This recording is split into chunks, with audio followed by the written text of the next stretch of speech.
চাকরিহারা শিক্ষকদের অনেকে মনে করছেন এই ওএমআর শিটের ভিত্তিতে রাজ্য সরকার রিভিউ পিটিশন করতে পারে এবং সেক্ষেত্রে তাদের ভাগ্য ফিরলেও ফিরতে পারে।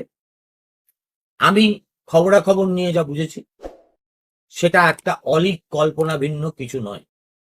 তার কারণ এই ওএমআর শিট যদি প্রধান বিচারপতির চূড়ান্ত রায় আসার আগে এসএসসি সাহস করে সুপ্রিম কোর্টের হাতে তুলে দিতে পারত, তাহলে তার যে অর্থ হতো বা গুরুত্ব হতো এতদিন পরে রায় বেরিয়ে যাওয়ার, সেটা প্রকাশ করলে তার দ্বারা ওই চূড়ান্ত রায় কোনোভাবে প্রভাবিত হবে না।